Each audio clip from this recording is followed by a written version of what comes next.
Audhu billahi minashaitani laini rajim. Bismillahi rahmani rahim. Katika moja ya vitu muhimu ambavyo yatupasa tuvizingatie, Mwenyezi Mungu siku zote anapokupa mtihani, mwanadamu inatakikana ufikirie ule mtihani wa Mungu amekupa kwa lengo lipi. Usimlaumu Mwenyezi Mungu. Wakati mwingine unakuta mtu anakuwa ni mwenye kuleta lawama kwa Mwenyezi Mungu. Ni kwa nini Mwenyezi Mungu yuanionda mimi tu kila wakati? Ni kwa nini Mwenyezi Mungu yuwafanya hivi? Kitu ambacho Mwenyezi Mungu amekufanyia inabidi uridhie.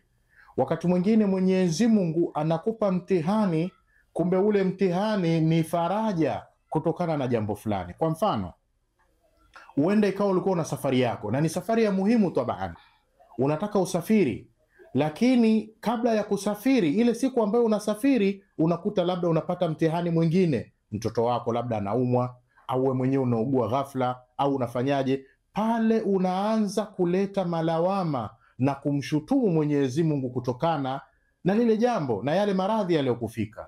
Kumbe la, lile balaa, lile janga ambalo wewe utalifikiria hivyo, Mwenyezi Mungu ilikuwa ni jambo kwa ajili ya kukuepusha na jambo fulani. Huenda ile safari ambayo ungesafiri ungepatwa ni balaa fulani ambalo wewe mwenyewe hulitambui, lakini Mwenyezi Mungu anajua. Ya'lamu kha'inatal a'yun, Mwenyezi Mungu anafahamu kila kitu. Labda nikupe hichi kisa. Kuna jamaa mmoja, wao walikuwa wanasafiri.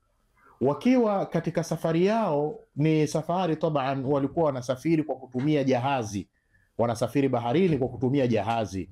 Wakiwa katika ule msafara wao, katikati ya safari yao, mara ghafla upepo mkali ukaanza kuvuma. Ule upepo ulivyokuwa ukivuma, lile tanga la jahazi lao likaanza kufanyaje? Likaanza kuyumba, likaenda mpaka likavunjika. Chombo kikaanza kwenda mrama. Chombo kikawa kinaenda mrama, maji yanaingia kwenye lile jahazi, wanahangaika huku na huku, hakuna msaada. Wapo katikati ya maji, hakuna mtu yoyote wa kuwasaidia. Wale watu wakaghariki wote kwenye bahari, akabakia mtu mmoja tu. Yule mtu mmoja naye aliyebakia, ilikuwa ni kwa kudra ya Mwenyezi Mungu, alikuwa amelala kwenye ubao wa jahazi. Ule ubao ukampeleka taratibu taratibu na ule upepo mpaka akafika ufukweni. Alivyofika ufukweni, ameokoka na kifo, lakini anaishi vipi? Hakuna mtu, hakuna maisha ya watu, hakuna jinsi yoyote ya kuweza kumwokoa na eneo lile. Yule bwana, kwa sababu ni mwanadamu amepewa akili, akatengeneza kibanda. Alivyotengeneza kibanda, akawa kile kibanda mwenyewe yuwajistiri. Asubuhi maji yanapokuwa yametoka, na yeye anaingia pale baharini, anatafuta vijisamaki, akija anakoka moto, vile visamaki ndio chakula chake, anakula. Akaishi hivyo kwa muda kadhaa. Siku moja usiku, yule bwana kibanda chake from nowhere, hajui moto ulitokea wapi, kile kibanda kikaanza kuungua. Kibanda kikaungua na moto chote kikateketea.